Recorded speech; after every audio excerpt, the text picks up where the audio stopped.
Hey everyone, my name is Aaron Kemkes, and this is Score the Floor. In Score the Floor, you are contestants on a retro game show, and you're going to be shifting, swapping, and jumping your tiles to victory to score the most points. And how do you do that? Well, as you can tell, there are scoring cards on each side of the board. So you want to get those colors onto the scoring cards by shifting them, swapping them, jumping them off onto that side of the board. So as you can tell on this one, I need 2 blues and 2 pinks. If I get 2 blue tiles and 2 pink tiles onto this card, I score it, I get the 12 points. Now, one of the cool things about this game is you not only have colored tiles, but you also have tiles with symbols on them, and that helps with accessibility. But as you notice, see the magnet there? There's a magnet on the back. Guess what? It magnets to the board as well, which helps with shifting, helps with placing, and if you happen to bump it, you don't mess anything up unless you actually touch the tile itself. So that helps a lot if you're, really rowdy at the table. I know a few. All right. So the way the game works is you are going to be selecting one of these cards on your turn, and you're going to do all of the actions on it. Looks like a lot of actions. I completely understand. But the cool thing is there's only 5 things that you can do in this game. Only 5 actions. So these cards are going to be a varying combination of each of those actions. Now, once you take that card for your turn, you're going to do all the actions, and you're going to try to use those actions to get these tiles onto these cards. Now, one thing you probably noticed is we do have purple tiles. Purple tiles are wild. They're also bonus tiles, and those purple bonus tiles require you to do that ability that's on the tile, but they act as a wild. So if you move them onto a card, you can choose any color to fulfill on that card. As soon as you fulfill a card, so let's just say I fulfilled a green and a blue here, I would take another card here from the row, and boom. We do that for 12 turns, so you take 12 total cards, and at the end of the game, then you calculate the end-game scoring. All right, so what actions can you do in the game? Well, there's only 5. So you can add, shift, jump, remove, or swap. Now we're going to start with add, because add's very, very simple.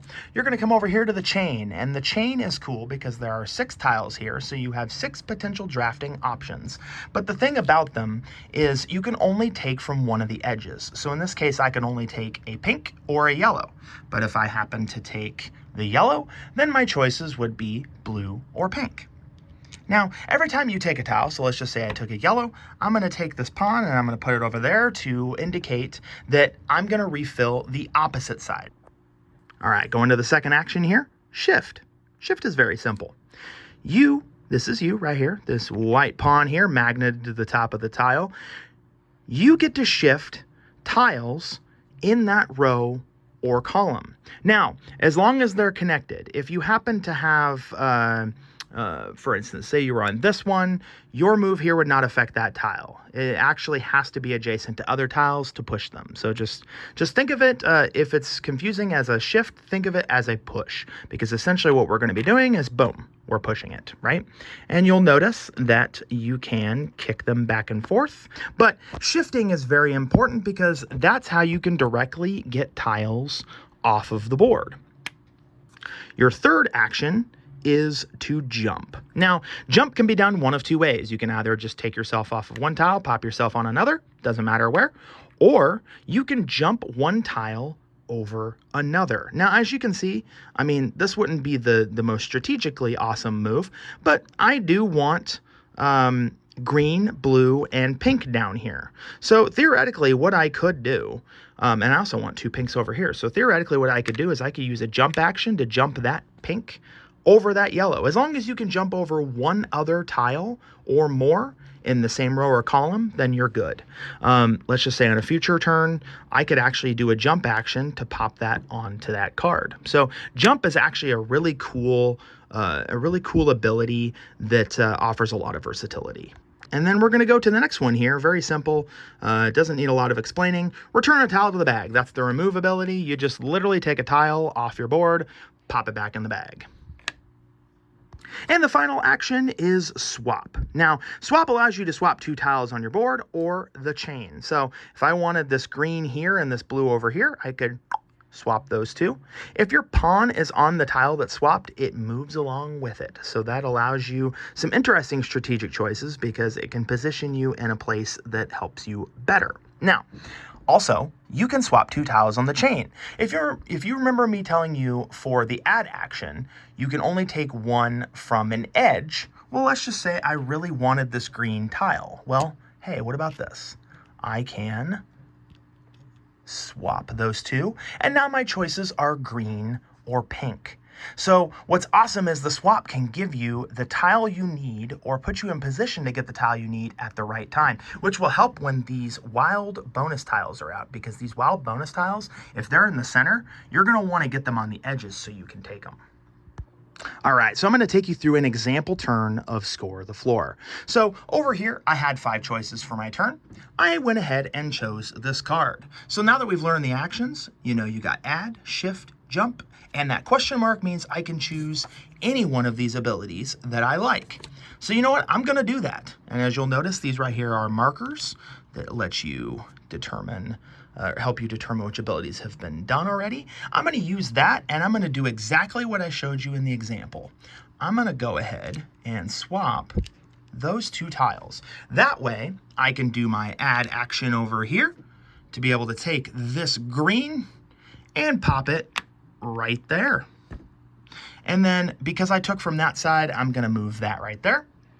Now, what's really cool about this is, as you can tell, this card right here has a green and a blue. So I need a green and a blue to go onto that card.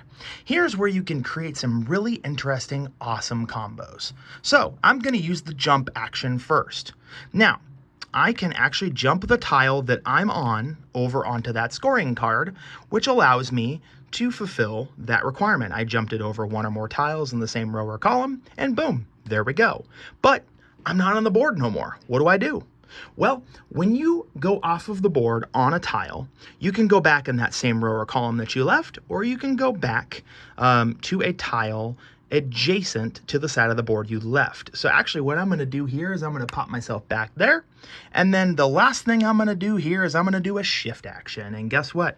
I pop myself off of the board. There we go. I fulfill that scoring card. Now, you can pop yourself back on the board after you grab a scoring card. So, as you can tell right here, I have a few different options.